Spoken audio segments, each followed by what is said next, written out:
Chapter 27. When Isaac was old and almost blind, he called for Esau his older son, and said, "My son."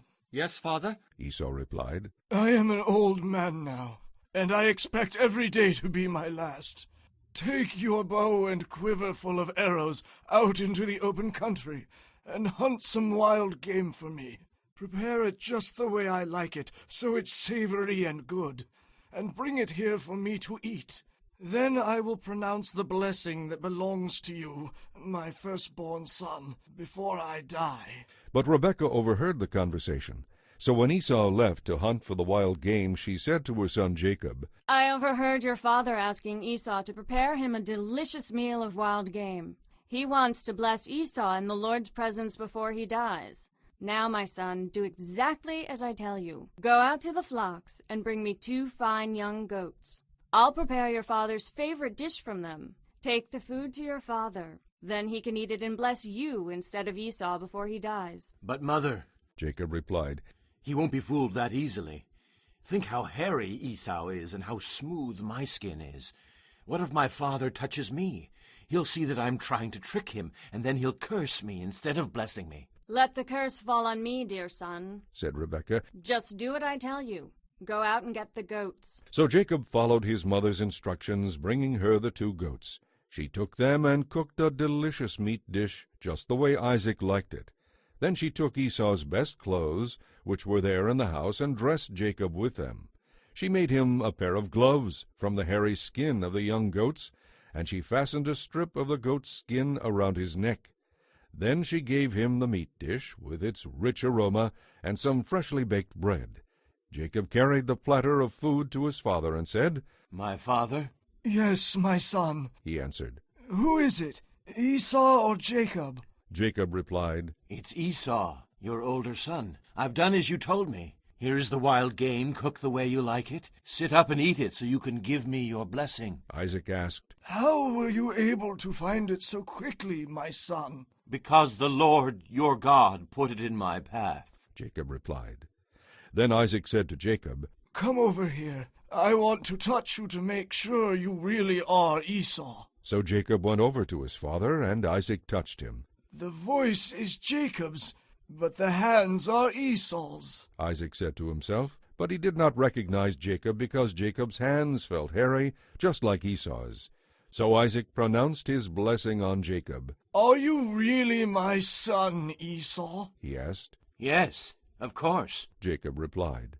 Then Isaac said, "Now, my son, bring me the meat. I will eat it, and then I will give you my blessing." So Jacob took the food over to his father, and Isaac ate it.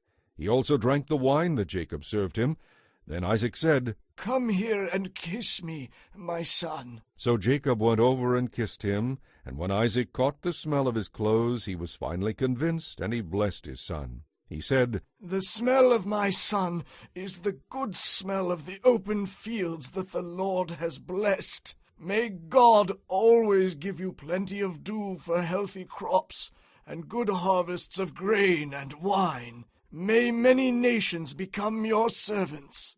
May you be the master of your brothers. May all your mother's sons bow low before you. All who curse you are cursed, and all who bless you are blessed." As soon as Isaac had blessed Jacob, and almost before Jacob had left his father, Esau returned from his hunting trip. Esau prepared his father's favorite meat dish and brought it to him. Then he said, "I'm back, father, and I have the wild game. Sit up and eat it, so you can give me your blessing." But Isaac asked him, "Who are you?" "Why, it's me, of course. he replied. It's Esau, your older son." Isaac began to tremble uncontrollably and said, "Then who was it that just served me wild game?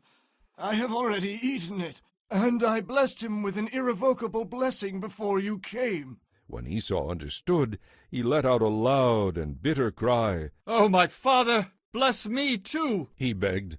But Isaac said, "Your brother was here, and he tricked me. He has carried away your blessing." Esau said bitterly, "No wonder his name is Jacob, for he has deceived me twice, first taking my birthright, and now stealing my blessing. Oh, haven't you saved even one blessing for me? Isaac said to Esau, I have made Jacob your master, and have declared that all his brothers will be his servants. I have guaranteed him an abundance of grain and wine. What is there left to give? Esau pleaded, Not one blessing left for me. Oh, my father, bless me too. Then Esau broke down and wept. His father Isaac said to him, You will live off the land and what it yields, and you will live by your sword. You will serve your brother for a time, but then you will shake loose from him and be free. Esau hated Jacob because he had stolen his blessing, and he said to himself, My father will soon be dead and gone. Then I will kill Jacob. But someone got wind of what Esau was planning and reported it to Rebekah. She sent for Jacob and told him, Esau is threatening to kill you. This is what you should do. Flee to your uncle Laban in Haran. Stay there with him until your brother's fury is spent. When he forgets what you have done, I will send for you. Why should I lose both of you in one day? Then Rebekah said to Isaac, I'm sick and tired of these local Hittite women. I'd rather die than see Jacob marry one of them.